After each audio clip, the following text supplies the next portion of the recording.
Hello and welcome to another Let's Interview. And today, my guest is Dangerous Analysis. Hello. Yes, Dangerous has taken time out of his busy schedule to record with us. And let me just say, how's it feel to still be stuck in the what is it, 40s? You're still black and white. Get with Uh, the times, man. Get with the oh, times. never. Never. All right, joking aside, joking aside. I think why don't you tell the people what you like to do to anyone who doesn't know who you are, who probably should Okay. know? Well, what I do mainly is I do a bunch of stuff, but a lot of the stuff I have done in the past has been deconstructions of journalistic articles. I also make videos sometimes about YouTube drama, and I also talk a lot about, I don't know, feminism and gender sort of stuff. Pretty much smart guy deconstructing stupidity. Yeah, pretty much. That's the routine. Yes. Now, oh, I should probably invisible myself as well while we're doing this because I don't want to get any calls. So anyway, uh, what? Wait, I think what a lot of people would like to know is what's your story? Because as you put in earlier videos, that this isn't your first channel. So why don't we talk Yeah. about your story? Oh God, that's a long history. I first came to YouTube 2010 or so. I had a channel called The Droitism, which died. I actually had to delete that channel. It was a lot of very complicated drama shit, but in the end it was better for my channel just to go. It was stuff that happened in real life. So Ah, that had an ugly end. But then about halfway through last year, that the Droitism channel died and halfway through last year. And then I started coming into the commentary community, which is like, it's a small subsection of the ranting community here on YouTube. Most people don't know who the commentators are, but they're a tiny little group. And yeah. then I was in that community for a while, and then a lot of bad drama shit happened. I was always making commentaries, and I started making movie reviews and all sorts of things like that. But then what happened was I had a falling out with members of the community, and because the commentary community is so small, they basically kicked my ass completely out of the community. So I decided I need to actually stop making shitty commentary videos and start trying to make good videos, and that's worked out ever since. Yeah, so why dangerous analysis? I have absolutely no idea where the name came from. It's just something that popped into my head. My previous channel was Danger Mouse 1337, so I took the danger with me, but I'm not sure where Dangerous Analysis came from. I don't know. I don't know. It sets you apart pretty nicely though. Yeah, Yeah, yeah. because let's face it, I usually try to avoid people whose names have like numbers on the end. Yes, yes, exactly. Usually, usually. So, what would you change anything so far that has happened? If you could change something, would you change anything? Things that have happened to my channel, I don't know. There's not too many videos and things and points that I'm not proud of that I would just kind of change. I suppose some of the people I've associated with, but even then, I've made my decisions. So really, I don't really have any regrets over Good anything. to know. Good to know. So, since you tend to talk about gaming journalism, is Yep, you gaming. obviously have some affiliation with gaming, maybe not a full Yeah. gamer. So, what do you like to do in your spare time? Like any games you particularly like to play? Yep. My favorite game series are like Fallout. I've been a huge Fallout fan since God knows way back in the Ah, good day. old Fallout. When Yeah. Black Isle Studio did so well. Yeah. Love their Knights of Yeah. the Old Republic. Yes, yes. That was amazing as well. Shame Knights of the Old Republic 2, who got rushed out the door from LucasArts. It makes Yeah. me cry when I think about, what it could have become of all the stuff that got Yeah. cut. Oh, how good it would have been. Oh, Yeah, well. it had a lot of potential. Yeah, and yeah, I do love KOTOR. I also played that since way back in the day. I'm a big fan of BioShock. Not so much Infinite. I've got my reasons for not liking Infinite that much, but Fair enough. yeah, big fan of BioShock. And funnily enough, stuff like Rayman. I love Rayman Origins and Legends, and also play Curse of Monkey Island a lot, like the old Monkey Island series. Oh, man. Yeah, you gotta love some of the old classic point-and-click Yeah. adventures. The problem is Yeah. that a lot of people nowadays would not have the patience to play it Yeah. because of the fact that it's a slow, pondering game. Not to mention many cheap deaths if you fuck up. Uh, yes. Oh god. Yeah, Monkey Island is like those games are like minefields unless you've bloody well navigated them 100 times before. You're probably not going to be doing too well at them. Oh yeah, I've been enjoying the Game Grumps' King's Quest, and I enjoyed their Space Quest. Ah, yeah. Yeah, those are great games, the quest games. Oh yeah, definitely. Hey, didn't King's Quest have a female lead in one of them? Shh. Female leads don't exist in video games. Yeah, apparently according to feminism. Ugh. Yep, absolutely not. And Lara Croft is a terrible role model for women somehow. I As don't well as understand. Bayonetta, even though Yeah. Bayonetta... I actually can agree with Movie Bob on one thing. Bayonetta is a good character, and I can actually agree with his Yeah. analysis on that. Which makes me wonder why he agrees with Ania Sarkeesian a lot. He apparently had a whole... Bob is a quote-unquote complicated character. He had a huge thing with that game and defending that and Metroid Other M. And then, of course, now he has this whole thing with Anita Sarkeesian all of a sudden. And he posted a huge article on Anita basically just constantly praising her the whole way through. And I would have done a video on that article, but I just can't be bothered. Fair enough. Fair enough. I mean, Bob, I remember when I did a commentary video on him. Oh, the backlash I got. Oh, did he set his fanboys on you too? Because he did that to me, but it didn't. It kind of backfired. I started gaining a whole lot of subscribers. Yeah, I got a big backlash from his fan base. A lot of threats, but unlike, other lower people, I did not reveal their names or anything. Yeah. I'm above, sending an internet mob against someone. Yeah. Oh, Bob isn't. I mean, I made my video and I went out to dinner, and by the time I'd got back in under 3 hours, he'd set his internet mob on me. Like, he'd send his fanboys via Twitter to me, and they hadn't got a single argument against anything I say, and it's just I was going to write an article on my website about it, because it's a huge fucking joke. But, yeah. Yeah, speaking of which, why don't you talk about your website, since you just mentioned... Oh, yes. My website, hackboiler.net. It's a link in the website. description. There will be a Yeah. link. Basically, hackboiler.net it's kind of me wanting to take back gaming journalism. Though I mean, it's difficult to get the site together and as organized as well as I would like to. And soon I'll be doing some big changes and getting things much more organized. But for the moment, it's just got usually my videos getting posted there and other people's videos getting posted there and a few articles and a few things. I suppose the best thing I can say for it is, unlike The Amazing Atheist, it doesn't cost me $25,000 to put together a website. Yeah, I'm not even going to get into that. Yeah. Ugh, man.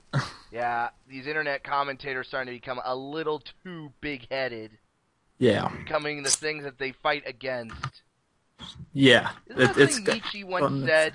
Yeah, it was Nietzsche. Yeah. Yeah, never slay a monster and then become one yourself, or something along those lines. Something along those lines. I think it's be careful when hunting monsters, lest you become one yourself. That's how it went. Yeah, and that's always a very important thing to remember for anyone who debunks things. Let's face it. When we start our videos, we start our channels, we usually think, if I get big, I'm not going to become big-headed like Onision or something like that. However, let's face it, the temptation to become big-headed is... Yeah, it's difficult, especially when you have followers who listen to your every word or respect you. People like Blackbuster Critic, I respect Blackbuster Critic. He's the opposite of that. He's got like 25,000 or like, I don't know, God, he deserves a lot more, I still haven't even reached 1,000, which is nice, the fact that people who have a lot more subscribers than me take the time to, do this sort of thing. Yeah. Exactly. I mean, it's not a problem. The way I look at success on YouTube, I suppose, is rather different to these other people, like I don't know, Repsion or Amazing Atheist. Other people. I just have a huge amount of gratitude towards my fans. I'm grateful for everything I get. I don't try and I don't know, manipulate the system to get more fans or anything like that. I mean, if I wanted to, I could have done it so many times, but I'm like, no, Me, I I just would have want to. tried, but I can't because I am illiterate with this sort of stuff. Yeah, It's yeah. like I'm reading Italian. Then again, I suppose it's all Greek to me, but I'm tish. Could resist that bad pun. Yeah. Pun intended. I don't know. My next video, I think I'm going to be talking a little bit because do you know Jacqueline Glenn out of Jacqueline Glenn. interest? Oh, doesn't she also work sometimes appear with the Amazing Atheist? She's also Yeah, she appears with Amazing Atheist. She made a video that was literally a 3-minute commercial getting her fans to send her money, but it was just a new low. It's like it's above e-begging really. I mean, in terms of pissing people off. And then she made a video crying about it when people got pissed off at her for making a video that's like a 3-minute commercial. I admit, yeah, I am losing some respect for some people like that. Yeah. And, it's sad because I actually respect them and their, Yeah. what they do, But, Yeah. there's a point when you gotta to realize that if you become what you fight against, you're gonna lose people's respect. Yeah, exactly. I mean, it's turned. I'm just noticed a whole lot of this shit happening. Like at the beginning of videos, like on the Amazing Atheist and Mr. Repsion, he's just done that as well. Yeah, They have like instead of just normal ads, they have 30 seconds of the video at the beginning, which is an ad. So you have exactly, and to that anyway. actually irritates me a lot. It irritates the shit out of everyone, I think. I mean, Yeah, I imagine mean, if I. it was okay when it was just like a few times, like, Yeah. every once in a while, not every video in a row. Having Yeah. And I mean, a lot of people got really pissed off. I think people had the right to be pissed off because at the end of the day, I know that the people like to say you're getting free entertainment out of YouTube. Here's the thing, though. They should be grateful that they actually have a medium to reach people. They are getting the opportunity to use this website free of charge to put their voice out there. It's not the other way around where the website is like, groveling to them because there will always be people who want to put things out there for free. If Mr. Repsion or Amazing Atheist just quit one day, there'd be someone to replace them. So a lot of these people are just so bloody self-important. It's kind of disgusting, I think. Yeah, I can agree with you on that. It does make me a bit upset. Like, they're becoming the things they're fighting against, and basically I feel as though the other side now has a chance to start mocking us for Yeah. what we're doing, and it's just going to be a big back and forth, back and forth, back and forth. I'm like, Yeah. "Ah!" It's kind of like I consider people like I don't know Amazing Atheist to an extent, but definitely Jacqueline Glenn and Repsion and people like that. They're part of the atheism religion, really, because they act like it's a religion. I mean, you can't really tell them that, for example, Richard Dawkins, the God Delusion's actually not academically sound. It's been ripped to pieces by atheist academics, and it has a heap of flaws in it. But you can't ever say that because it's the one book that they read. It's like that's their Bible. They read one book, the Christians have read one book, and they are both arguing about the books. But Exactly. And the way I see it, why can't we just, you know, we atheists say, let's live and let live. Let's stop insulting the Christians for what they're doing. I mean, yeah, yeah, every once in a while if a Christian does something stupid, like a major one, okay, yeah. we can comment on it, but let's not start picking apart at everything that they believe in, Yeah, because they'll do the same to us, and they'll just uh, keep going in an infinite cycle. yeah, it does. I mean, the religious war on YouTube's probably one of the dumbest conflicts out of all of them. It's quite interesting though to watch the way people argue, I suppose. Yeah, granted, I do sometimes find some of the arguments from both sides to be kind of amusing, especially with some Yes. atheists. Maybe affiliate myself as an atheist, but me, I've always been live and let live.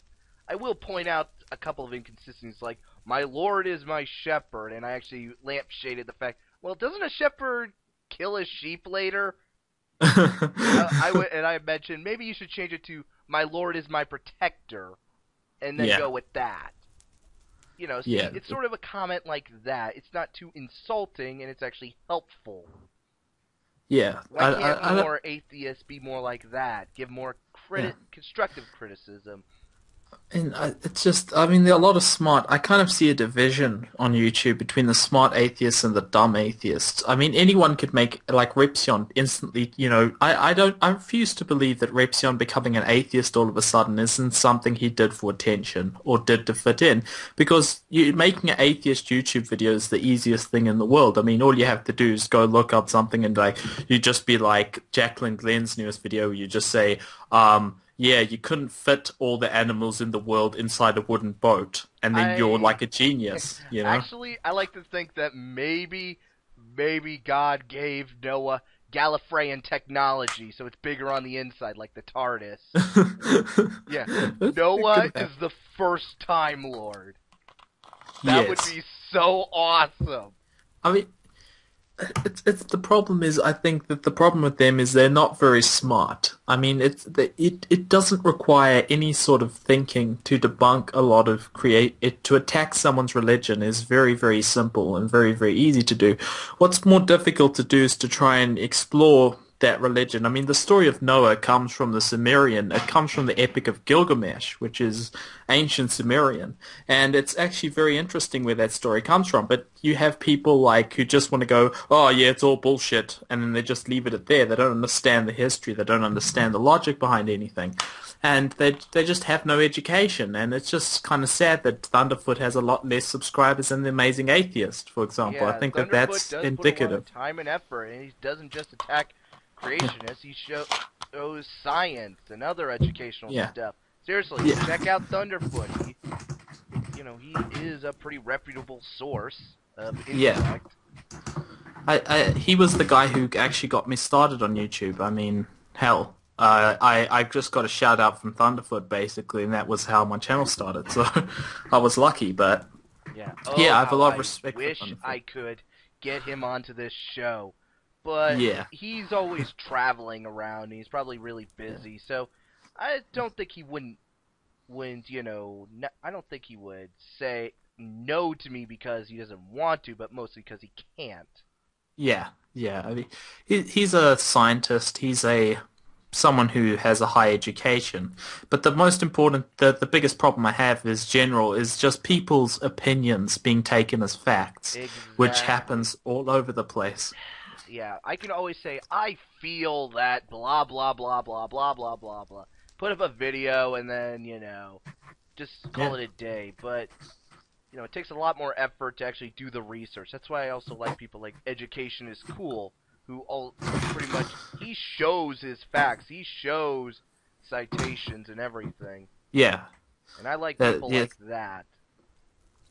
yeah, Citations, people. yeah. Anita Sarkeesian could probably learn from that.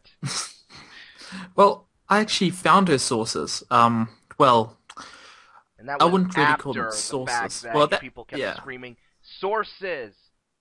yeah. But That although was it would be nice if she cited stuff in her video. yeah.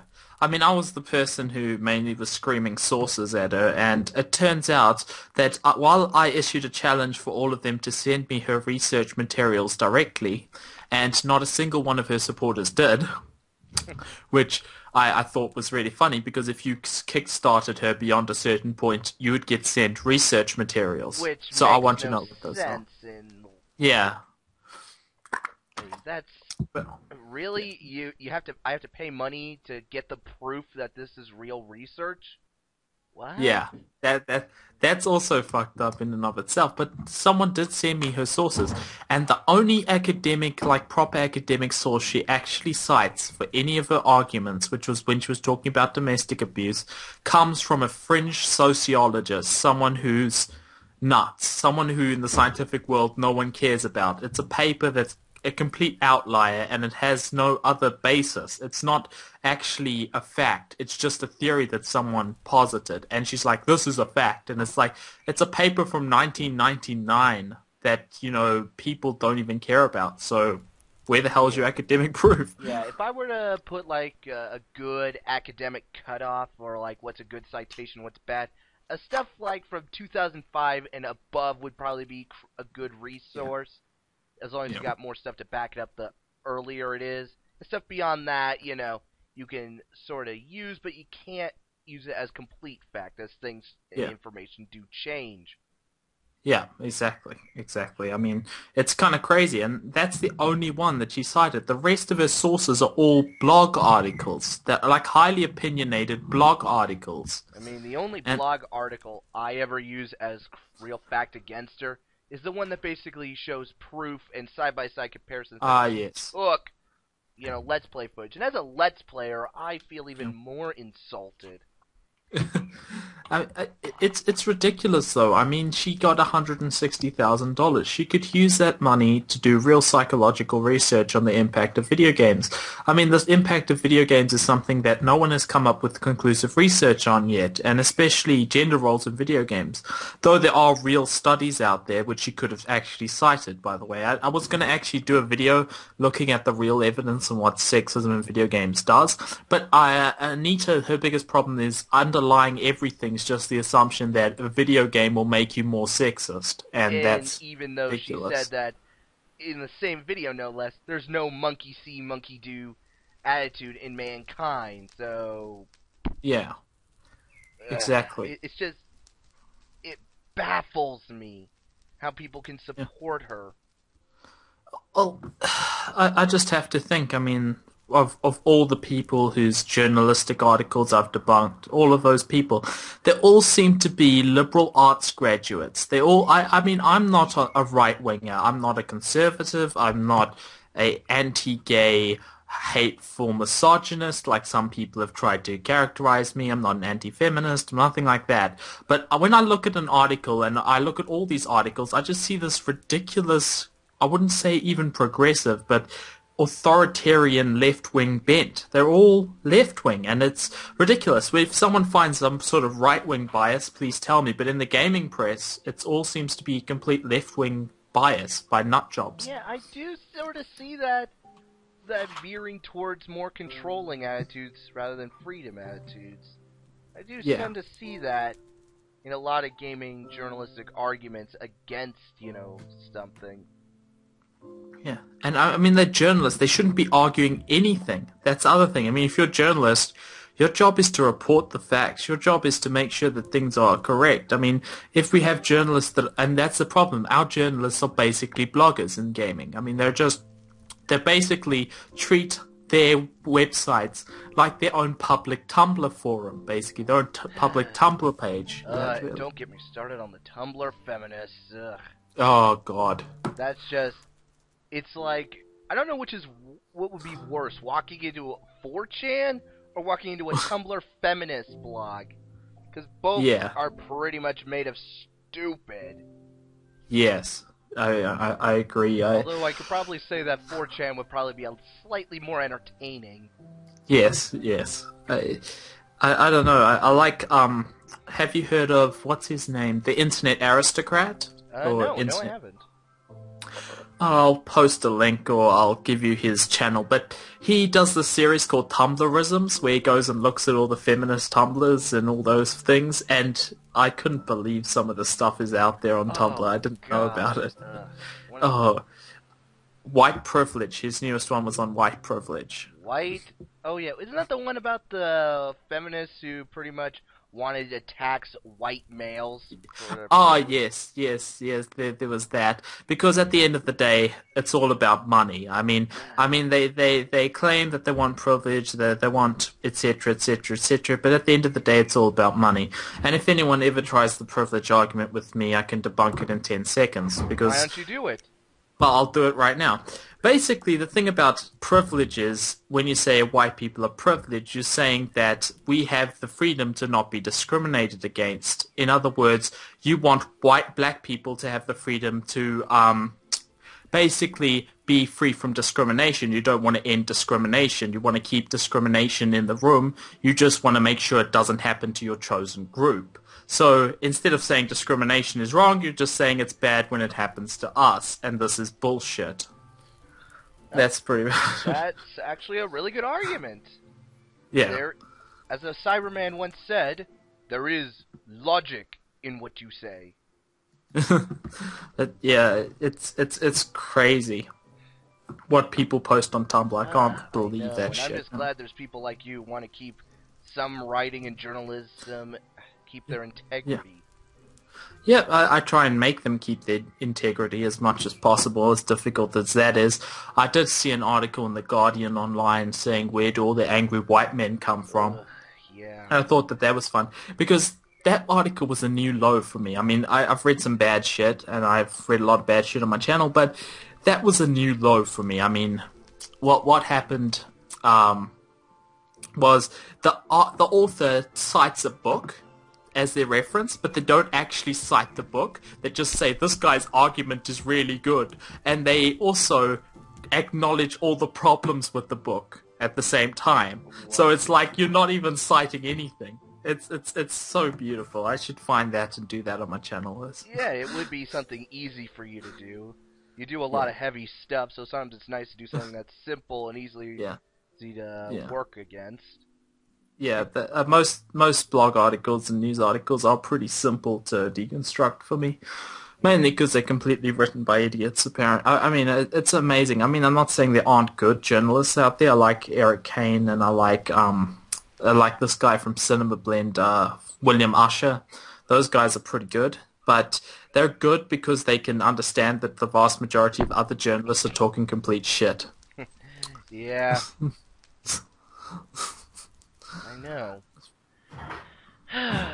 So, any reason why The Escapist has started to suck? I thought The Escapist started to suck around the beginning of 2012, but The Escapist, when I was there, they used to censor my comments. I mean, it censored a lot of people's comments, but like I used to just post Facebook comments, and I'd get into arguments with people about different things. I remember Jennifer, the whole Hepler situation, and all that with Mass I thought your Effect. answer was going to be two names, Movie Bob and Jim Sterling. Well, yes, Movie Bob and Jim Sterling, that's their primary mouthpiece, but it's just, they fired extra credits in Lisa Foyles back in 2012, The Escapist, and basically completely financially burned them and didn't pay them and all this shit. I like extra credits. What do you think? You think they're reputable, you know? I think extra credits are pretty good. I mean, they have presented points that they have. I don't know how they all feel about Anita Sarkeesian. I know that Daniel Floyd has made positive comments about Anita on Twitter, but then everybody in gaming journalism has to make positive comments about Anita on Twitter. Otherwise, they're part of the sexist gaming establishment. So I guess they might be just as playing safe rather than angry, because they tended to actually make arguments within their series that sort of went against the whole feminism and more for equality, saying that we will get equality, it just takes time. Yeah, it always takes time. I think that's the issue that a lot of people have of Anita. Anita's trying to call for instant solution, whereas it still takes a while to integrate. Yeah, starting small with, say, Samus Aran removing her helmet to reveal it's a woman, to eventually getting female playable characters, to eventually, you know, it just goes by step. I mean, but the question is, what the question of Anita Sarkeesian is, why the fuck should anybody listen to her? I mean, that's really the question. At the end of the day, she's not presenting anything worth listening to. She's just presenting her opinion, and quite frankly, she knows nothing about video games. All she knows about is how to create sexism out of everything. And even when you're not being sexist, it's still sexist, microaggressions, privilege, etc., etc. I know. And let's not forget about ironic sexism. Yeah, she obviously hasn't heard of parody. Yeah, exactly. Ironic sexism, because you can't joke about sexism. Rape jokes aren't funny because, you know, they have a monopoly on rape jokes are never that funny. Well, I mean, I'm not in favor of rape jokes, but I'm in favor of free speech. Yeah, but, you know, I'm okay. I usually go with what's in poor taste? I mean, I have the freedom to say something horrid, but should I say something horrid? Yeah. I mean, I'm just saying, I'm just saying. I mean, the whole rape jokes isn't funny thing that got blown, especially the Dick Wolves. That whole Dick Wolves thing where the feminists took a pretty mighty dicking over that. It was Actually, quite fun. I thought the Dick Wolf's joke is funny. It's just the Yeah, word Dick Wolf, because I don't yeah. know what it is. Is it a wolf with a giant dick, or is it a wolf It's made of apparently dick? a wolf. It's a wolf with dicks for all its limbs. Apparently. Okay, okay. That actually sounds something amusing. Yeah. Do they have a cunt wolf? I don't think so. Not That would be quite kind of yet. hilarious. Yeah, and it was just so funny that's on Geek Feminism Wiki, which Geek Feminism already makes me just screams try hard, you know. But There's a wiki Geek for everything. Feminism Wiki has a really butthurt page on it from how they got so pwned by Penny Arcade. Yeah. So, any other reputable news sites that or should I just post Sites. your top 5 reputable news sites? Yeah, I have that. There are some more sites I found. I mean, Video Gamer, videogamer.com is really good. Those guys make fun of like Polygon. They make fun of other gaming news sites, but their actual videos are worth watching. One of their guys did like a 28-minute video, everything wrong with BioShock Infinite, and it was beautiful. It explained every single problem I had. So, Hmm. videogamer.com is really good. Okay, I'll have to keep that one in mind. The other ones, Gather Your Party was the other one, and GYP is pretty good as well. All right. So, is there anything you want to talk about, or should we just start wrapping this up? Yeah, whatever you want to talk about. To be honest, I'm okay. I think we got everything we I need. think we got everything that we needed. But how about So you tell us why you chose the picture of Edward Murrow? Because I'm pretty sure not everybody yeah. recognizes him. Ah, yes, Edward Murrow. If you understand the history of American broadcasting, you understand Edward Murrow was one of the very first television journalists, and on his show in 1954, he took on, that was during the Red Scare when everyone was scared of communism. Edward Murrow took on the guy who was the head of the Red Scare, basically Joseph McCarthy. He risked everything to tell the truth, which was that Joseph McCarthy and several right-wingers in America were just taking their political opponents and throwing them in jail by accusing them of being communists. And so he went on in public television, risked his livelihood, risked everything, and made a report exposing the guy. And so in a great environment of fear, he did something great, and he's regarded as the godfather of journalistic ethics. That's why I use him, because he's the journalist, the journalist par excellence, basically. He's the great big journalist. But it's also because that's what I wanted to bring back. I wanted to bring back some of the old school journalism in a time of great fear, uncertainty, and doubt on the internet and everywhere else, really. Yep. So, I say that's a pretty good way to end on it. A nice little history yeah, lesson, a nice reason yeah, for your avatar. We now know your story. We know what you fight for. yeah. And now I hope you get a few more subscribers out of this. Yeah, no problem, man. So it was nice to have you on board. Yeah, nice talking to you, man. Alright, so as always, I'm Bren Tenkage. I'm Dangerous Analysis. Good night and good luck.